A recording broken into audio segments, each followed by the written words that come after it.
The push for transgender in our culture, it's affecting our younger generation a lot more than it's affecting the older generation. If I could change what a child thinks, eventually that child will grow up and think that's normal. That's the new norm. And that's why it's much more prevalent in children than it is in adults. We're letting a 3-year-old child decide whether or not you're going to be a boy or girl. This is the same 3-year-old child that we won't let pick their clothes. We don't let them choose what food to eat. We don't let them choose whether or not they're going to go to school. But we're going to let them pick their gender for the rest of their life. We believe that you are strong by design, and you were made in God's image to have a strong body, mind, and spirit. You're listening to the #1 strength and health authority podcast in the world. So let's get ready to unlock your potential and transform your life in today's episode.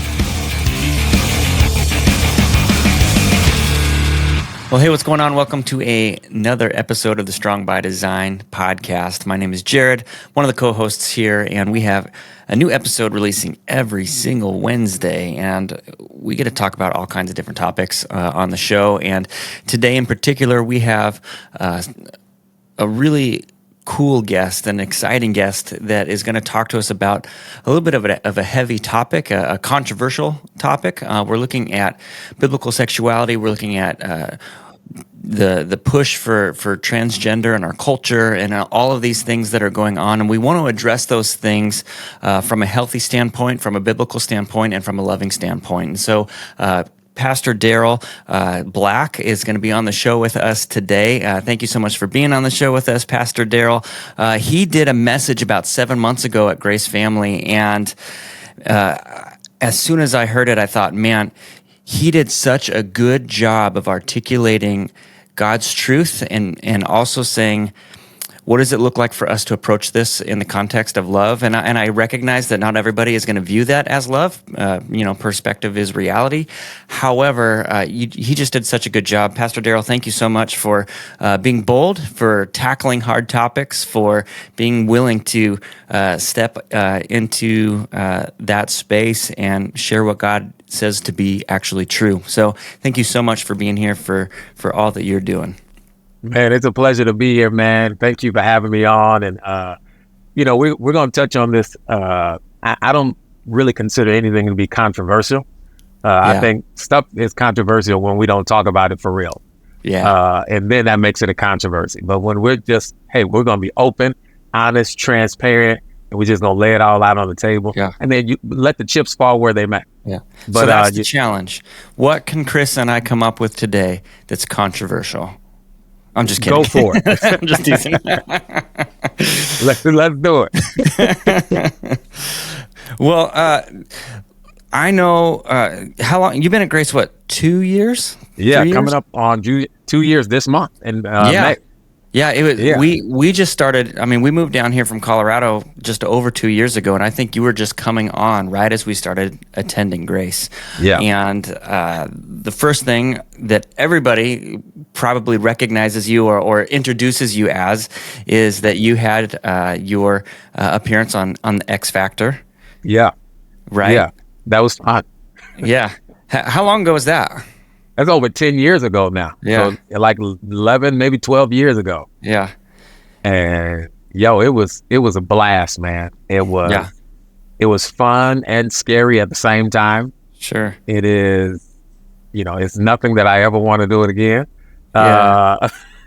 But it was fun while it lasted. Yeah. And we had, Simon Cowell, L.A. Reid, Demi Lovato, Britney Spears. Yeah. They were the judges on the show. And really, it's my family that got me into doing it. My wife and kids, because for everybody that doesn't know, I'm married. I got 5 children. Me and my wife, we've been together for almost 30 years. And so we fell in love and kept going. Yeah. But my wife and my children have always thought, hey, Dad, you should get on one of those talent shows. You can get on America's Got Talent or The Voice or American Idol.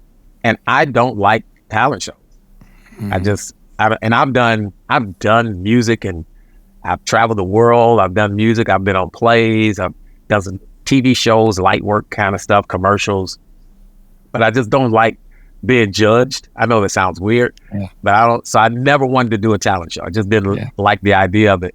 But my wife convinced me to do it, and the rest is history. Yeah. Yeah. And so it was an awesome time. How old were your kids when you were on the show? Let me see. My oldest son right now is 29. Okay. So he was 18 at the time, 17, okay. 17, 18 at the time. Yeah. So all five?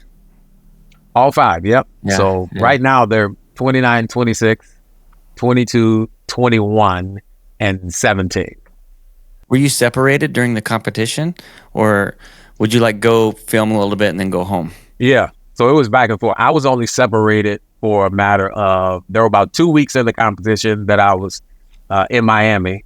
And then for another 2 weeks, I was in LA. And then I think for another 4 or 5 days, I was in Chicago or something like that. Okay. And so, we did it. There were a couple little spots that we went to. Or San Francisco. And we were in San Francisco for 4 days. Where are you from? Originally from St. Louis, Missouri. Okay. Is that where you guys were living at the time? No, I was living in California at the time. Okay. So was in California, loved California, was living in Northern California area, Sacramento, and loved it. Loved living in California. California is a cool place to be. It's a great country all by itself. And it's got its hangups too. But but that's where we were living at the time. Really enjoyed it. And my original tryout was in San Francisco at the Cow Palace. And bro, it was pandemonium. If you've never, you see it on TV where it's thousands of people camping outside and doing all that. I'm not that guy. I'm not camping. I'm not bringing a tent. I just showed up one morning. Actually, I auditioned online. This is where the story is kind of crazy. I don't like standing in a line. So they had an audition where you can audition online. So I auditioned online and they were like, great, come and audition for the judges. So when I go to the Cow Palace, I think I'm going to go audition for the judges. And I get down there and there's 7,000 people standing in line. And when I get there, I have my little golden ticket. And I'm thinking I'm going to go to the front of the line because clearly I've got the golden ticket. And I get to the front of the line, the security guard goes, yeah, everybody up here has a golden ticket. So you got to go stand in line. And people had been camping out for a couple of days. And I'm thinking, here, now I have to go all the way to the back of this line. It's freezing outside. I wasn't prepared to stand outside. People when I say they are camping out, they got blankets, they got coffee mugs, they got heaters, they got food, and I've got nothing. I've got a Nutri-Grain bar in my pocket and a cup of orange juice. That's all I brought. Fortunately, as I'm about to go to the back of the line, completely discouraged, I'm calling my wife. I said, babe, I'm coming home. I'm not doing this. And she's like, no, stay, please stay. And as I'm hanging up the phone, the security guy goes, hey man, just stay right here. Just stand here. And some people who were very gracious to me, they actually gave me a blanket and went and got me some hot chocolate. So I was cool for the next couple hours. Yeah. So we hung out. And that's where it began. And how do they push through that many people? Bro, it's a singing mill. It's when you go inside the stadium. So imagine a football field, and you go into football, and on the football field there's cubicles set up all over the field. So there's there's 100 cubicles on the floor, and each one of those cubicles there's a producer of some sort, and they're calling people down to go into these cubicles. So at any given time, you hear 100 people singing, all at the same time. So it's very distracting, it's kind of chaotic because they're just bringing people down. They're just trying to get through everybody. And after a while, you start to notice that some of these cubicles are the no cubicle. It doesn't matter how good you are. If you go in that cubicle, it's going to be a no. And so the row of people that I was on, as they're calling people down by row, the row I'm on, there's probably, 32 people or something on my row. And I'm at the end of the row.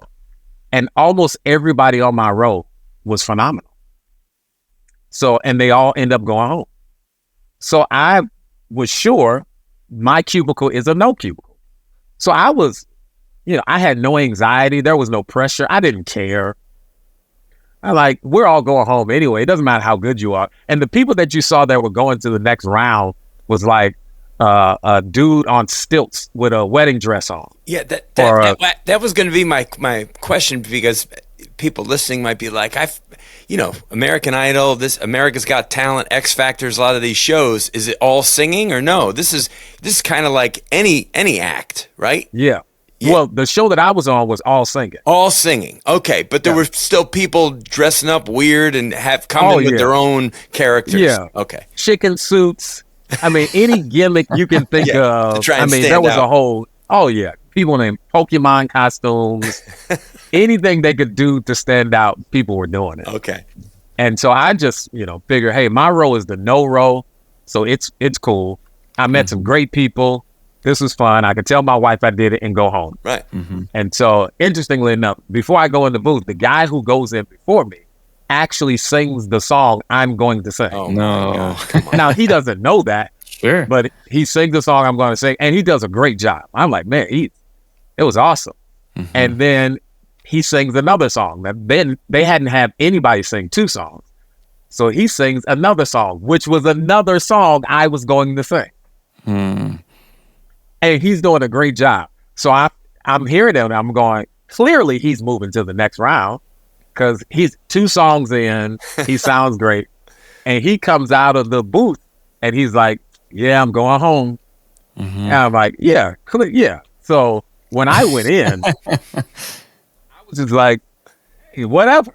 Mm-hmm. So, they asked me a few questions about my life and, I tell them my wife and kids and all that. And they go, what song are you going to sing? I said, I don't know.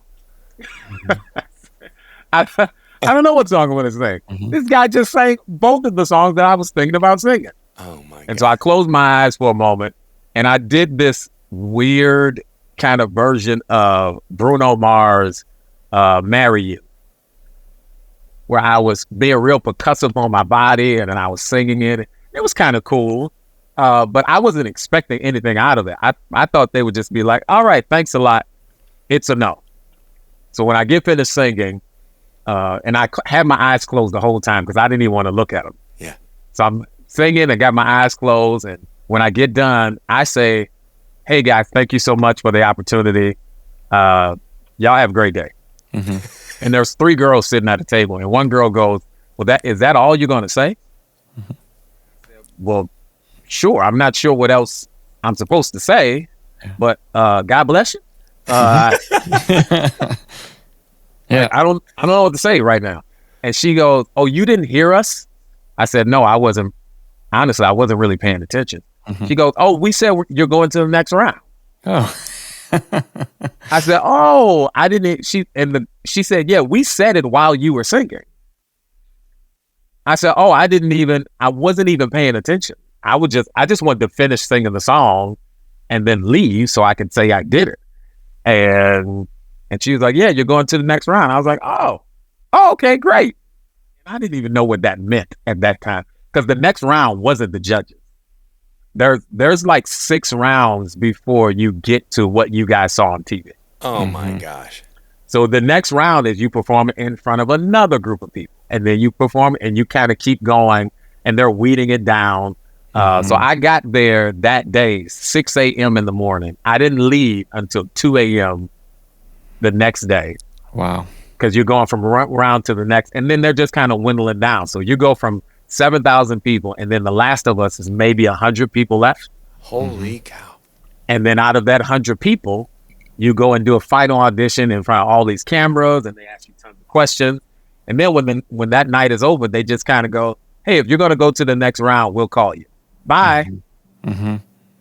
You just spend an entire day, almost 24 hours somewhere, and then they just kind of go, bye. So you still don't know what's going to happen. And they say, hey, if you go to the next round, you'll get an email in like 2 weeks. Man, I forgot all about it. After I left, I was just like, nobody does this stuff. Like no one, there's too many good people and so on. So, and about 2 weeks later, they sent me an email. and say, hey, we picked you to be one of the people to go in front of the judges. So I was like, oh, really?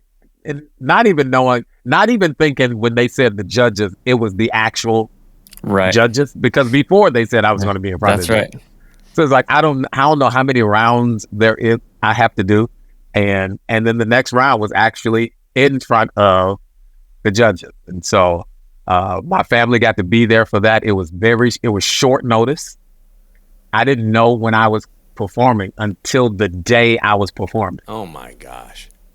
And so at the time I lived from the stadium, I probably lived almost an hour from where the stadium was. And so it took me, I didn't know until that morning. And that morning, one of the producers called me and said, hey, where are you? And I said, hey, I'm at home. And he says, well, you're supposed to be at the stadium right now. I said, well, I didn't know that. Nobody told me that. He's like, well, I need you to come right now. And so I booked out of the house and was driving 90 down the freeway to get to this stadium. So it's quite an event, man. Yeah. It was quite an event. And my wife got to come and two of my boys got to come at the time. And it was crazy. It was, it's not nice. It's like if you're able to get through that kind of process, you gotta have tough skin, thick skin. You got to be able to, actually have a little bit of toughness, mental toughness, and just to endure that kind of process. Absolutely. So, once I got through the judges and I did the audition with the judges, after that, you do a 1-hour psychological profile test. My goodness. And then you do another test, which is like 500 questions that you have to answer. And then you meet, bro, I'm telling you, this stuff was serious. Then I met with a former FBI agent and a psychiatrist. And you meet with them for like an hour. So it's like, you gotta have some thick skin and know who you are. And they also want to know how to break you. Bro, it doesn't matter what the show is. Even if it's a reality, even if it's a singing show, everything is planned. Like, they know what they're doing. I don't know what's going on. Right.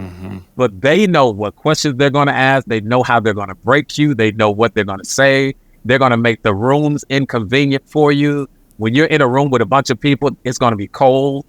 They're going to make sure it's freezing in there so you don't get comfortable. Like, everything you can think of, it's like Chinese torture. So it's it's like they're going to put you in the most uncomfortable situation, and then let's see how you perform out of that. Are you truly talented? Bro, and that's the whole experience. So anybody that comes out of that winning, even if they're not a good performer or singer, you got through all the other stuff, you're a winner. Wow. Because I've been through it. I see what they do. Yeah. It's brutal. Wow. That's impressive. Do you still do much with your music at all? I do. I still sing. I just actually recently put some music out. I did a cover of Gratitude and Champion, which was kind of like the choice of the people. I put a post on my Instagram of me singing Gratitude and Champion about a month or so, about a couple months now, and they shot up to like 5 million views. Oh, wow. And so people were going, hey, I want to hear your version of that. So just about a week ago, almost 2 weeks ago, I downloaded and on all the musical apparatuses and that you can find, and I put that song on there, and people are loving it. And we're working on new music now that's going to be coming out soon here in end of summer and fall. And is it you solo, or are you working with, what were you saying, Chris? I know, I was just going to say, and it helps with a church like Grace Family that has, Grace Family Church has such a great worship team and is so music-centric, or, they're just such a great job there with everything, with their overall sound, music selection.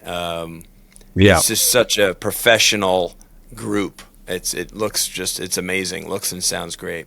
Man, we got some incredible people, and on the project that I did, the song I just did, a couple of the guys are helping me. They played on it. So Trevor, Taylor, Billy, those guys played on that, and on some of the new material that's coming out, the original material that's coming out. Those guys are playing on it too. Yeah. Phenomenal. That's what I was asking. Yeah. Taylor was stolen from us from Clearwater. So Taylor's a beast, man. Campus jumper. Yeah. Every time I see him, I say, the abandoner. There he is. No, he's awesome. Both him and his wife are just incredible. Yeah. Such a really all. Like Chris said, I mean, we do a professional job, but just the heart of everybody that. At least everybody that I know, everyone's heart is just, it's thumping together, that they just want to push Jesus. They're like, hey, we just had the big thing at Raymond James, and we're sitting, the choir's in the back room, and they're doing the devotional. And again, they're, I think it was Casey was just talking about, like, guys, look, if our heart's not right, like, none of this matters, and it'd be, and that, right? We know that in our minds, but for him, and for the intentionality to be there, to say, hey, we're going to do everything that we can to make sure that we're keeping our hearts right, because it would be really easy. There's a lot of temptation here for our hearts to go wrong. Yeah, absolutely, man. We've got such incredible people, and we like each other. Yeah. Like, that's the we're not just talented and skilled, but we actually like each other, and we like what we're doing. We enjoy doing this, and you can see it across all our stages on all 8 of our campuses. You can see there are people up on stage doing worship that like each other and enjoy leading people in worship and love Jesus. Most importantly, love Jesus, and we're good at what we do. And so I'm honored, man, to be able to rock with these guys every weekend, and honored for them to be a part of this project too. Can you tell me where were you before Grace, and what brought you to Grace? I was at originally when we moved to California. I was in St. Louis, New York, New Jersey, then California. So when we moved to California, it was to help plant a church there, and that went wonderful. And then another friend of ours was planting a church, and so then we helped him plant a church there. And then after we got that one going, then God called us to another church and to help them kind of thrive. And so we were at the last church we were at was about 5 years, almost 5 years. And we knew towards the end of that 5 years, God was calling us to something else, but we just didn't know what that was. And a friend of mine worked at Grace, and he says, hey, would you love to come and speak one weekend? Sure, love to. I'm fortunate I get the opportunity to travel around the country and speak and sing. And so I was like, great. So my wife and I, we came to Grace, loved it, had a great time. And that was pretty much it. We just thought, man, Grace will be another wonderful ministry partner to have. And about 3 months later, maybe 2.5, 3 months later, Craig calls me up one day and says, hey, what you doing? Yeah. You want to come work with me? And I actually said no. Because while I knew that God was doing something new in our lives, I didn't know what that was, and I didn't want to leave California. Didn't want to leave. Our kids had grown up there most of their lives, and so it was a huge part of our infrastructure. And everybody's in school, they're in college, and we're very tight-knit, very close family. So it's like, nah, we like California.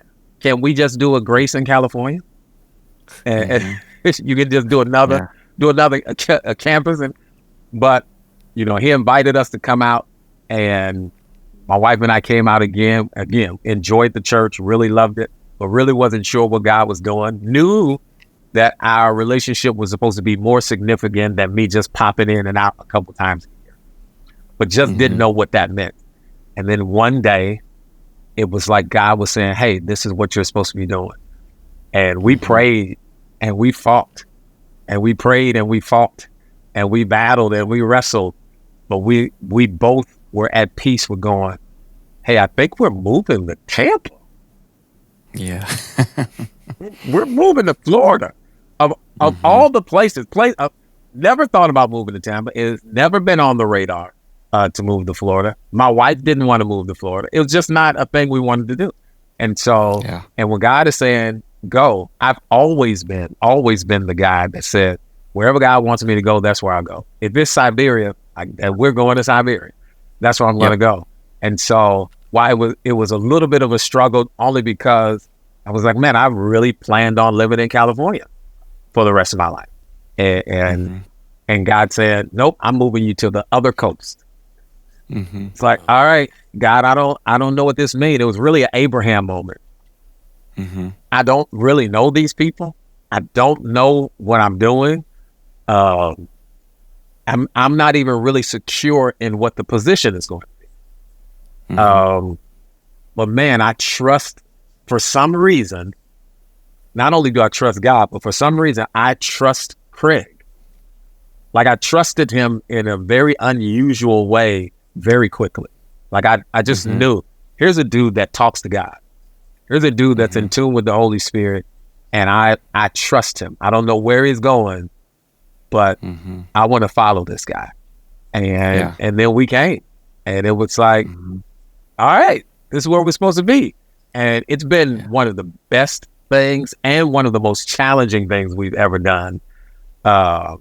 Uprooting your whole family is not easy. And going across the country where you don't know anybody, I've got no family, no relatives, nothing like that here. So that was really, it's a real struggle. But for grace to come around us and embrace us the way they did. Dude, I got friends now in a way that I've not had friends in my 30 years in doing church. Which is so cool. It's almost frustrating, because I was like, God, what were you waiting for? I've always wanted these kind of relationships, and always looked for them and pined for them, and just could never really make it click that way. And you can't force a good friendship. And it's like the friendships that I have here, just, man, they just happen, and they were right. And I'm like, wow, so this is where you wanted us to be. And so, man, I'm grateful. We're growing like never before. Our church is growing like never before. Our family is growing spiritually like never before. It is. I know I'm right where I'm supposed to be. Yeah, that's good. I know that, after you've been speaking for about a year, you closed a message with a song, and then ever since then. Music has just now intertwined within. When Pastor Daryl is speaking, we were actually joking, because we've been doing the transition, where we're singing a song and then it transitions to the broadcast, right? Yeah. And someone said something, and I said, well, who's speaking? And I think the question was, are they going to be singing it, out of the broadcast? And I said, well, who's speaking? And someone said, Pastor Daryl. I said, well, then he's probably going to be singing. But it makes for, it's awesome. So my question to you is, I always wanted to ask you, is that you pushing it, or is someone else saying, hey, that was cool, you should do that more? Or was it just kind of a collective that everyone decided, hey, this is a good thing? It became me being comfortable. When you the new guy on the block, you don't know what kind of elbow room you have. And so you're going, hey, these are my gifts, and I've used them in other places, but I don't know how that works here. And I don't want to step on anybody's toes, but I do want to use my gifts. But I think the more comfortable I got with this being a home, the more I was like, I'm going to do me. I'm going to do me, and I'm going to bring all of me to the table. I'm the guy that says, whether I'm leading worship or I'm doing a message, I want to leave it all on the table. All on the table. When I first got here, they were saying, guys were saying, hey man, you got to conserve your energy, because you got to do this 4 services. You got to do this all weekend. And I was like, nah, I don't. No, because what if I only get to do 1 service? What if I may not make it to Sunday. So I'm going all out every service. And the person that comes in that sits down, I don't want to give them some. I want to give them everything I got every time. That's what I owe Jesus, to give everything I got every single time. And because I honor being on the stage, bro. Like it is, and I don't take it for granted. Well, that's why Jesus invented naps. Hello. Nap king right here, bro. Nap king. I've been taking naps since I was like 19 years old. One of my mentors was like, yo, you got to learn how to start taking naps. And it felt very elementary at first. But bro, there's a hat I want to get that says Jesus took naps. Be like Jesus. Bro, I would take a nap in a heartbeat. People think it's weird. Like, yo, in the car, my office. It's a cultural thing. It's like, if I'm resting, I'm not being productive. And it's so counter to who Jesus is. When I wake up from my nap, I'm on fire. I'm like, let's go. Let's do this thing. It's like, no, give me 15 minutes. Give me 20 minutes where I shut my eyes and think about nothing. Oh, I'm coming up on fire. That's right. So we all need that pause and that reset. Yes. Yeah, for sure. Absolutely. It's like turning the computer off. Let's just go to sleep. For a minute. So we'll shift gears a little here, and we're going to transition into that message that you spoke. 7 months ago. You're talking about biblical sexuality, and specifically the piece that I really wanted to hear, and what I wanted our listeners to be able to hear from you is your perspective on kind of the rise in the last 5 years of it's not. I don't know if it's the rise of, I don't know the right way to put it, but just the push for transgender in our culture. And I know that you mentioned, it affects 1%, but you specifically said it's affecting our younger generation a lot more than it's affecting the older generation, which is 100% true. Yeah. And maybe you could give us a biblical perspective on transgenderism, and give us a little bit of, as a follower of Jesus, what does that look like for me? I'm not speaking messages on a Sunday, or your normal person that is just going through life. Yeah. What does it look like for them? How do they handle that for them? How do they handle it for their family? Yeah. Yeah, it's been a hard topic. You're right. In the last 5 to 7 years, and it's something that's been creeping up for years. Sure. I mean, if we go back 30 years ago, 40 years ago, you can see it start to be introduced into culture in very small ways on television, in movies, in commercials, in very small ways. Which you were talking about reality TV and how they're very intentional with everything that they do. Absolutely. Like you see that in, certainly in Hollywood and in pop culture. Absolutely. I mean, and the way that that culture tries to present certain things, it tries to make you think that those things are normal. Like I'll use this as an example. I love interior design. Always have. I like fashion, interior design, those kind of things. I'm that guy. So I care about colors and fabrics and wood choices and all that. Well, when I was growing up and I was watching that on TV, all of the men who cared about fashion were effeminate. And that's all they pushed in the culture, that like, if this guy likes fashion, then it has to be gay. If this guy likes interior design, he has to be gay. Even the TV shows that they would do where it was like, I can't remember, like not HG, I don't think it was HGTV, but some of those home TV networks, it was always that guy was feminine.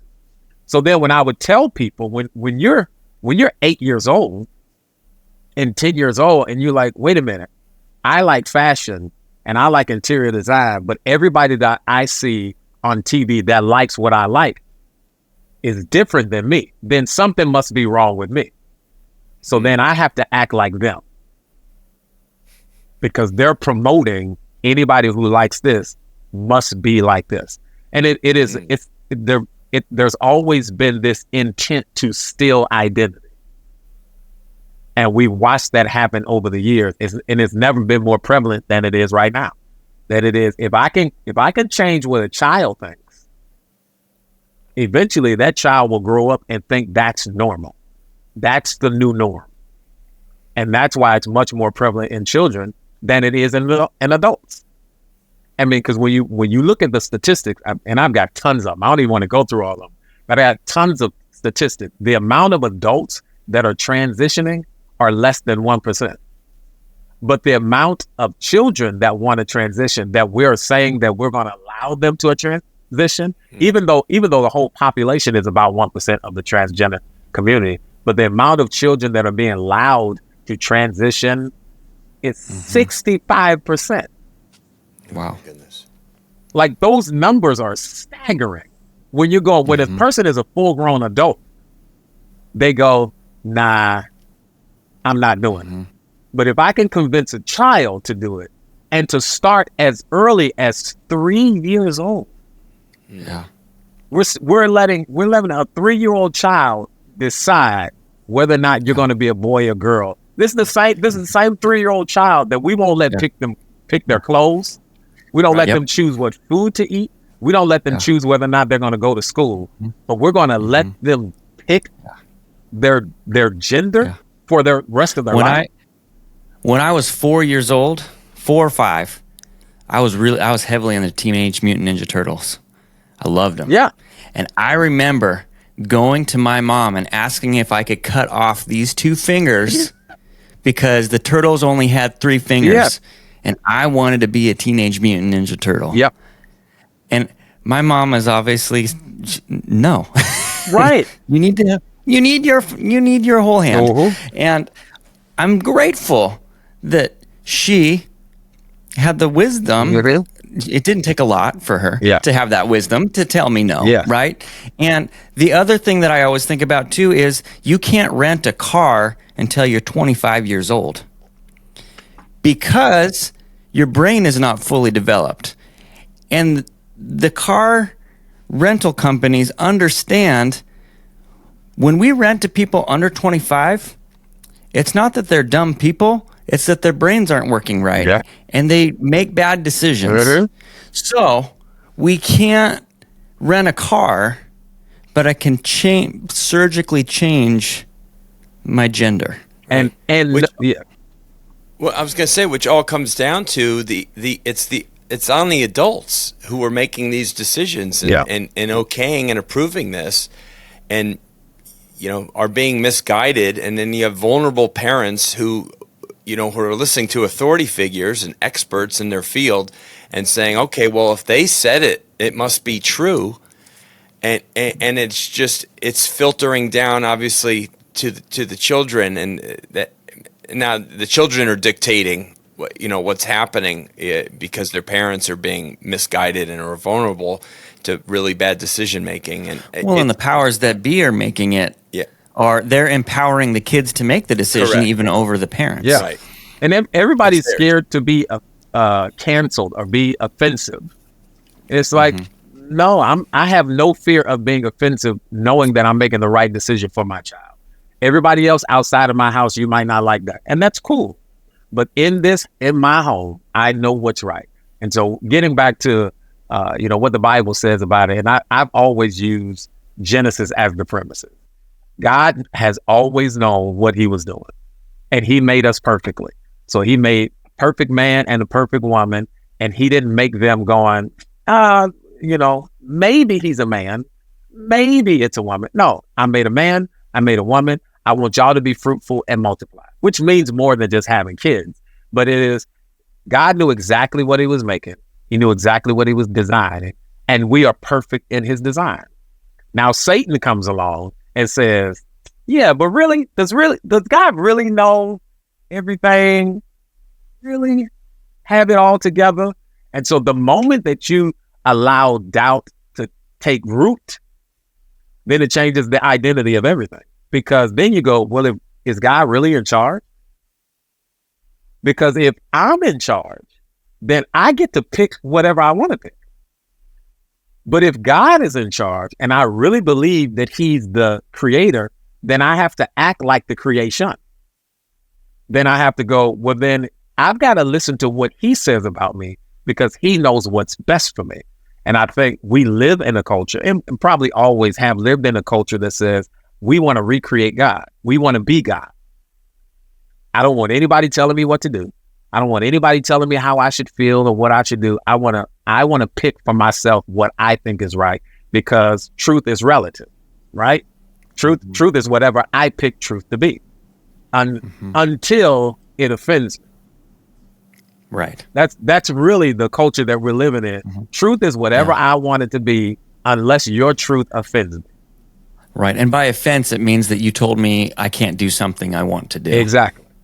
Or you're telling someone else they can't do something that they want to do. Exactly. And so I think when we look at us for your everyday believer, we have to be comfortable and bold to stand on truth.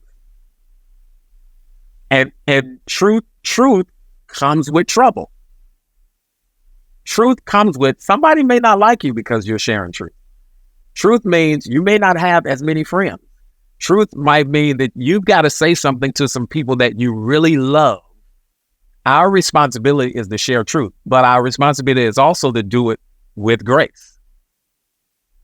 And I think we've had this whole thing. I was watching a thing the other day. This guy was talking about telling this boy who had transitioned to a girl, and they're in this debate, and he says, listen, I want to tell you that God loves you, but you are a man. You're not a woman. You're a man. And this other guy standing next to him, he said, well, that's offensive that you're telling him that. But what do you mean? I'm telling him the truth. Well, that's your truth. That's not his truth. No, there is a truth. It's not my truth. My truth is irrelevant. I don't have a truth. There is a truth. And I have to tell him what the truth is.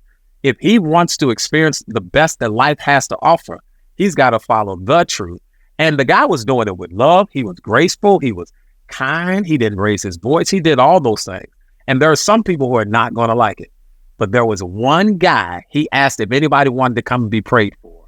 There was a guy who was dressed as a woman who came down to be prayed for in front of all these people. Now, if it was for nothing more than for that one person,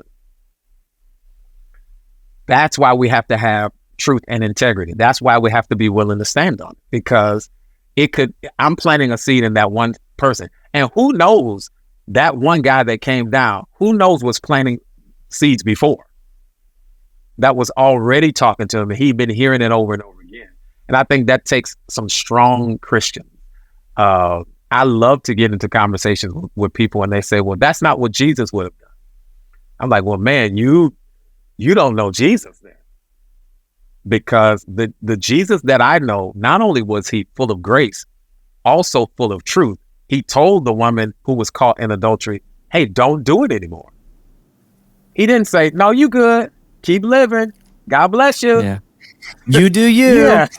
He's like, live your best life. Yeah. He's like, no, stop it. Yeah. Do that. The woman at the well, he's like, yo, you've been with 5 guys and the one you with right now, it's not your dude. So Jesus was good. And that's coming back to creation, right? Mm-hmm. The reality that God designed it. I mean, that's our podcast, is we were made strong by design, that God actually created it to work a certain way.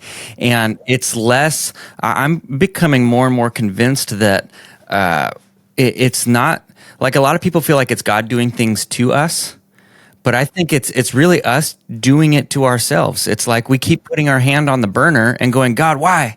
And he said, don't put your hand on the burner, but I want to. And we do it again, And he's like, stop doing that. Like, he's like, I love you. I'm not going to stop you. I've told you what not to do.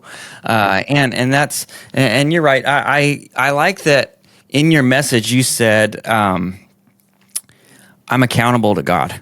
I'm not accountable to social media. I'm not accountable, and ultimately at the end of the day, I can't worry about what this or that person thinks about me. I have to worry about, am I being faithful to what God has taught me to be true? Absolutely, man. I honor and being a parent, being a father, And I recognize this. No matter how good of a parent you are, your kid's gonna say something bad about you at some point. But I want all of my children to go, man, he told us. He told us the right thing. He told us, whether they choose to do it or not. They can't walk away and say, he didn't tell us. He had our best interests at heart. He told us the truth. He was honest. Regardless if we liked it or received it well, that's another story. Right. But people are they're trying to confuse truth and try to intimate that for people to that they have their own version of the truth. Yeah. And that's not a healthy thing. No. Truth is truth regardless of what I feel about it, how I look at it. Absolutely. Dr. Frank Turek, who's a Christian apologist that I listen love to, that dude. Really love him. Okay, man. You love Frank? Yeah. Frank's been on our show many times, and he's like a mentor for me. But he says something great all the time. He says, "Don't let what you don't know cause you to doubt what you do know." And I think a lot of people who know things to be true are letting doubt creep in for things that they just know to be true. That they've known. It's just you're born with truth in you. Yeah, yeah. Like, you literally have to fight. Clouded. You gotta fight. You gotta fight the reason and the truth that lives in you to try to do something else. Like you have to be at war with yourself to try to create something else. That's the crazy thing about it. It's like, why do you want to? There's a passage I believe in Proverbs. It says, "Kick against the stone," where it was actually kicked against the thorns. And so it's like, why would you kick against the thorn? If you know that hurts you, why would you do that? And you know the right thing to do. So you have to fight truth, which is why there's so much struggle, which is why it is so many people trying to do something. I heard this, they were talking about transitioning. I watched something on transitioning the other day, and this guy goes, the fact that there are people who have detransitioned correct is enough proof that transitioning isn't the way to go, because we encourage these people, we celebrate them. Yeah, you know exactly what you're doing. Yeah, that's it. That's the way to go. And the reality that there are people that going, no, I completely regret this decision.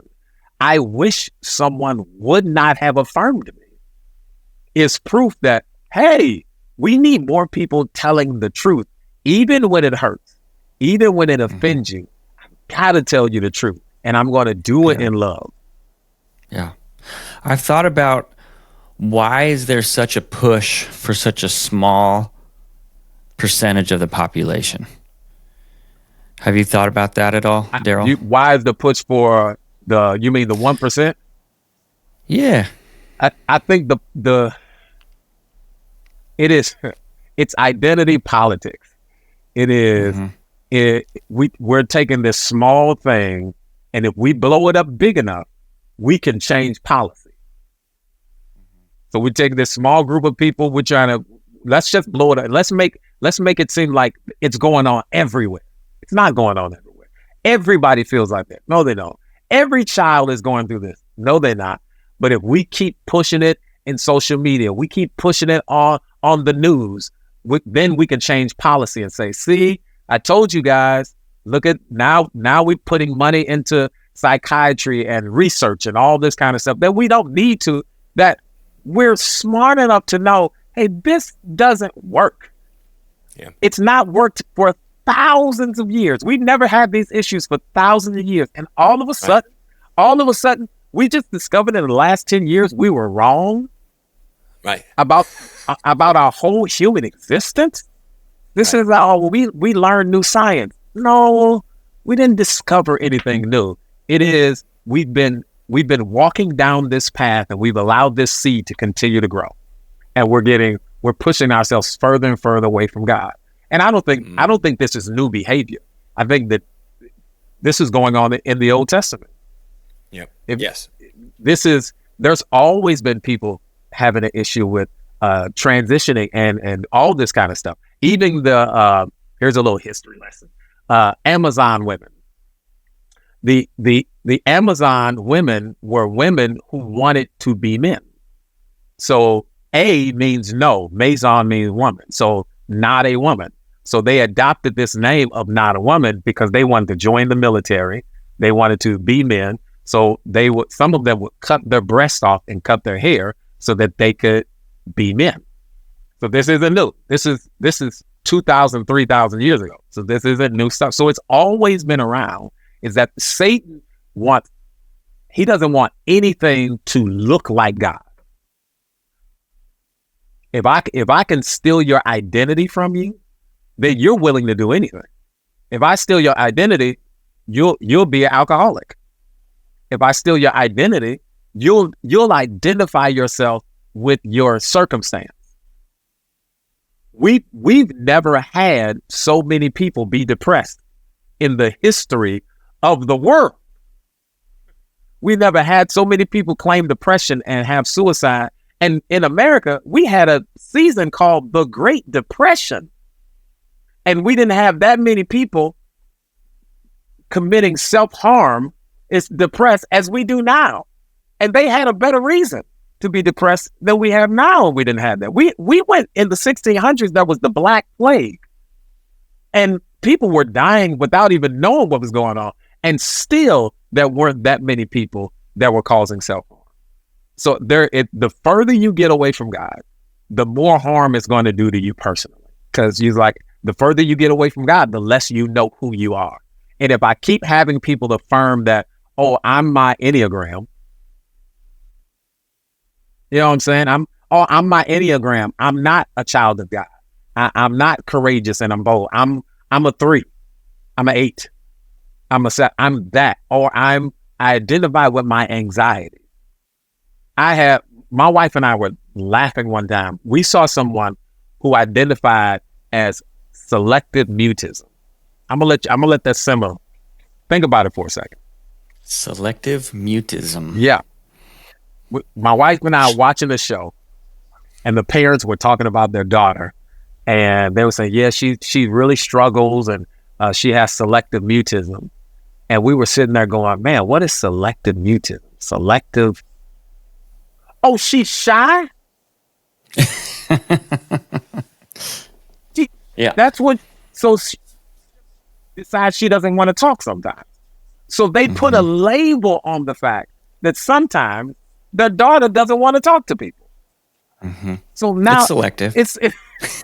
So it's called selective mutism. And I'm like, wait a minute, the girl can talk. Mm-hmm. But if she decides she's not going to talk, you've made it okay. And now it's a label. And so now they're going to give her drugs and say she has a disability because sometimes she doesn't feel like talking to people. Like, this is what we're doing. We're looking at these silly things, and then we're putting labels on it and going, oh, that's what's wrong with you. You have selective mutism, and you have this. Listen. As Jared, you pointed out earlier about hitting or reaching full maturity, for men, for women, and that doesn't really happen until we're in that middle 20s, certainly, mentally. And I think back to my childhood. I mean, we're all living in a state of constant confusion and change through puberty, through our teenage years, to really come into who we are and really having an understanding of our character and combined with our experiences and stuff. Mm-hmm. It's a very confusing time, but the stats and the studies all indicate that by the time people are in that middle 20s, and they do have a better grasp of who they are, most of these feelings that they associated with gender identity or any of this other confusion, they're past all of that. Mm-hmm. They've overcome all of that. So can you imagine, just because you're 11 and you feel a certain way, give it a decade. Mm-hmm. There's a good chance you won't feel that way anymore. Listen, my son at 6 years old wanted to be a wolf. Right. Mm-hmm. And I was like, luckily, you didn't have a tail surgically attached. Right. Like, I had to tell him, you're not a wolf. It's like, I can't be a wolf. I said, you can pretend to be a wolf, but you're not a wolf. You are a boy. So that's what you are. And he wanted me to feed him out of a bowl. I'm like, no, we're not doing that. Can I live in the backyard? No. Nope. You're a boy. Yeah. And it's like, we need strong parents. We need strong leaders that are willing to say, hey, I am not going to participate in your, not just delusion, but your immaturity. Yeah. I'm not going to participate. I think our with technology and social media, it's raised our expectation and this desire and need to be seen. I mean, I think that we've always wanted to be seen anyway. Yeah. But now it's like we've reached new heights, these new levels of this unhealthy need to be seen, and you have to keep taking it a step further to make it more extreme in order to now I'm being seen beyond what now being gay is not enough to be seen.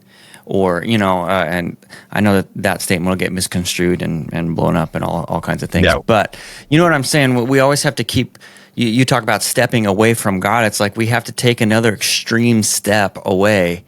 And now, I've learned, Chris, more than the furry thing that's going on where kids identify as an animal. Yeah. Yes, correct. And we're like, oh, that's cool.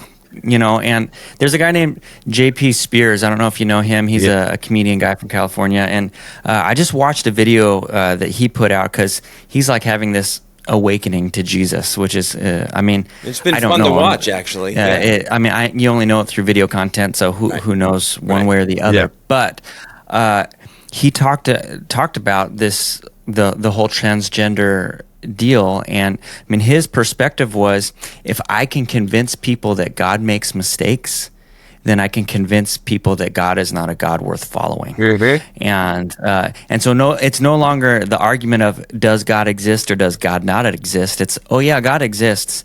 He just messes up. And so don't worry about following him. Instead, follow yourself. Yeah. And I thought, I'd never thought about that before. Yeah. That's the prevalent ideal, is that, because you'll run into a lot of people say, I believe in God, but he couldn't possibly get everything right. There's too many variables. So he messed up on me, and that's okay because I can fix his mess up. And then what doesn't help that, like you said, there's a community for everything.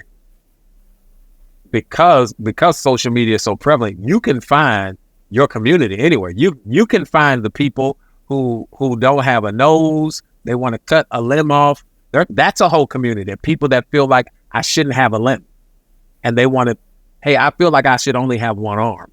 That's a community.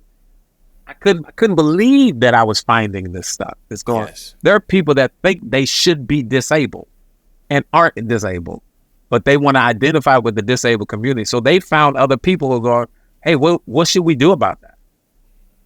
And so the fact that you can find anybody for anything is not always good, because instead of those people getting together and saying, hey, let's support each other because we got a problem, like a AA group or something. Right. Hey, sure. We all have a challenge. We all have something that we need to overcome. Instead of us saying that, they're going, hey, we're normal. It's normal for me to think that I shouldn't have my arms or legs. That's normal. And I need to be around other people who think that's normal. Yeah. And the reality that you can find that is almost horrible. And so I think... and then you have the people on the outside of that group that are advocating for that group because of the human condition of wanting to fight for the little guy. Yes. Yeah. And everybody's the little guy. Yeah. So we're fighting for so much, not fighting for anything. We're literally fighting for everything at the same time. And it's the craziest thing. I've seen people who are really liberal and really conservative. I've seen states that are really liberal and really conservative. And then you got people who are really liberal moving to states that are more conservative because they're going, hey, I'm liberal, but I'm not that liberal. But then they're going to the conservative place going, hey, you guys should be more liberal. Like, no, the reason you came to this place is because that place was doing too much. Because even you recognize, like, come on. Yeah. This is too far. Because we all know, we have to battle with what's really right. And so we all know it's written in our DNA, but we want to be our own God. Or like you said, we at least want to make God, fallible. Yeah. So I know what I would say to somebody if they're coming to me and saying, man, I'm wrestling with this. Maybe they do know God. Maybe they don't know Jesus. Obviously, that's where you start, right? You start by saying, hey, you got to know Jesus. You have to have that personal relationship with him, and you can. Yeah. God wants to know you. God loves you. He wants to have that relationship with you. Yeah. So that's like foundational. But then from there, so if you have a person, maybe they're young in their faith, but they say, man, I'm struggling to discern between what is the world's truth and what is God's truth. Yeah. What would you say to that person? I would say, let's sit and let's talk about it. Yeah. Let's sit and let's read and let's see what the truth says. I don't want to convince you of truth. I don't want to persuade you of truth. But let's read it together. I'll share this without names. I'll share this. We had a same-sex couple after I did the transgender message, and they were very nice. It was two different couples, two separate times. But one couple came in and said, hey, I want to meet with you and talk about this. And, I heard what you said, and they thought it was a great message. They said, I've never heard a message like this dealt with so much care. And there was things that I just didn't know. But she goes, but I'm still struggling because I love this woman. Mm-hmm. And we live together, and we love the Bible. We've been coming to this church on and off, I think at that time, for like 6 to 7 months. And we watch you guys online, all this kind of stuff. She goes, what do I do with that?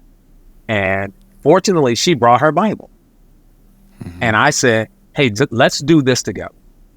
Right now, in front of both of you, let's open up your Bible to Matthew 5.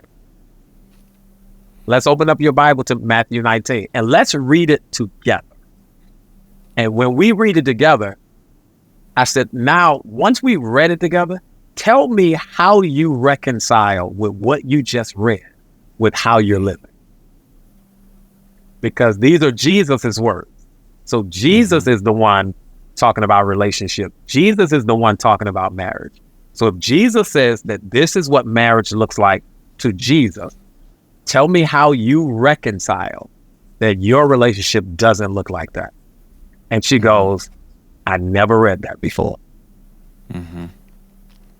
I never read that before. And no one in ministry, in church, has ever sat down with me to just let me talk. Yeah. And I think that's where it starts. Man, have a foundation of 5 or 6 scriptures that you can lean into that are not even relationship based. Doesn't even happen to, because I think sometimes as Christians, we want to throw stones, and we're like, let me take you to Romans 1, and let me tell you what it says in Leviticus. Yeah. And those are truth, and that's right. Mm-hmm. But there's also John 3 and 16 and 17. Mm-hmm. And there's also John 1. There's also Matthew 5 and 19. There's also, there's all these scriptures just to say, hey, we don't have to talk about your stuff. Mm-hmm. Let's just talk about your relationship with God. Yeah. And then let's wrestle with those things together. Let's wrestle with when you say, this is what I think relationship should be. And, love is just love and it shouldn't matter. Okay. Well, then let's see what God says. And then let's read that. And then you tell me, because it seems to matter to him. But again, I'm not trying to convince you, but I will help you as much as I can interpret that passage. Yeah. When I first started pastoring, I remember sitting there praying and saying, God, man, how am I supposed to help anybody? Like, what am I supposed to do? Mm-hmm. And it was out of that conversation where Jesus said, it's everything that you're saying. It's not your job to fix people. Yeah. It's not your job to convince them of stuff. It's your job just to usher them into my presence and then let me do my thing. Yeah. Like, that's it. That's it. That's our job. That's our job. And so I think that so many times we think, we got to be battle ready or whatever. Yeah. But we forget that we forget what the end goal is. The end goal is we want this person to know Jesus and we want their life to be transformed. We don't want to win an argument. Exactly. Right? And that's what a lot of believers Yes. want to do. They want to win the argument. It's like, dude, Yeah, I want to win. I don't have time to Man. argument. Eternity is too close. Yeah. So I'm not going to argue with, but I'm going to share with you the gospel of Jesus. John 1:17. So for the law was given through Moses, grace and truth came through Jesus Christ. My job is to give you grace and truth. And my job is to show you Jesus in a way that maybe you haven't seen him before. And as I told the couple that came to see me, hey, I apologize if we haven't handled this right as a community, because we haven't always done a good job. And that's okay. I apologize for the churches that wouldn't talk to you. And maybe it's not that they didn't want to talk to you because they were being meanies, but maybe they just didn't know what to say. So that's why they didn't talk. And the importance of grace and truth together, not by themselves. Exactly. As you pointed out, one without the other isn't very helpful. Grace without truth is tolerance. And is passive. And truth without grace is aggressive. So you need them both always. And I think there's a value in just listening. Like if you sit and listen long enough, people will tell you their story. They will tell you how they got to where they got to. And then you'll find a door to go, yeah, but God loves you. Yeah, but that wasn't your fault.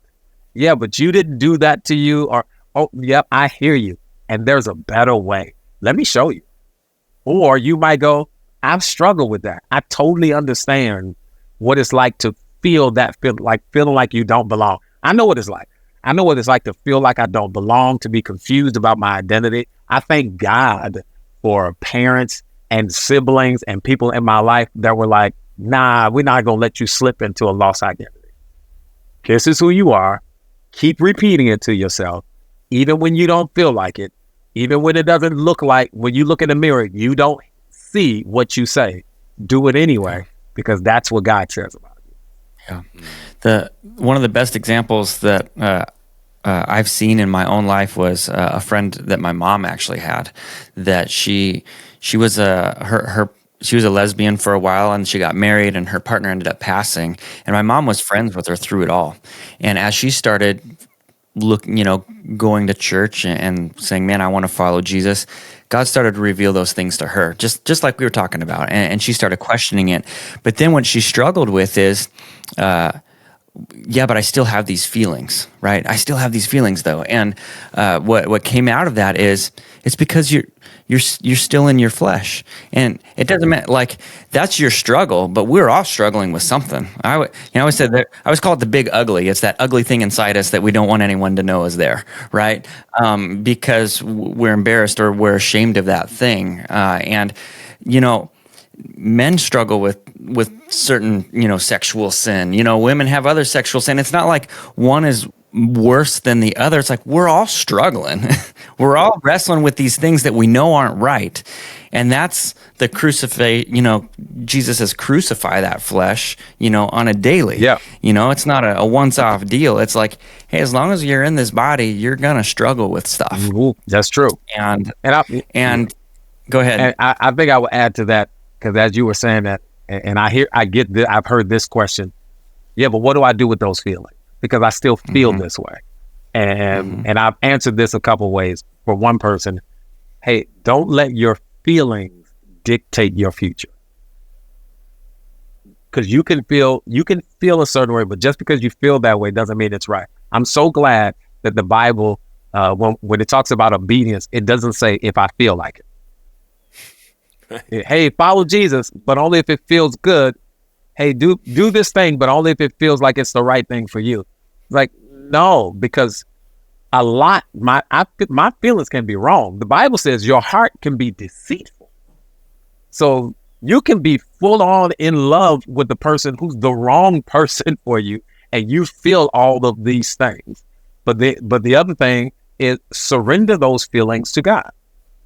It's like, God, I feel this way. Like, how many of us have felt like, and how many of you felt like, I want to kill somebody? Like someone made you that angry, but like, I feel like, yeah, but you don't do it. You, so you don't go, because I feel this way, my feeling is right. No. My feeling is wrong.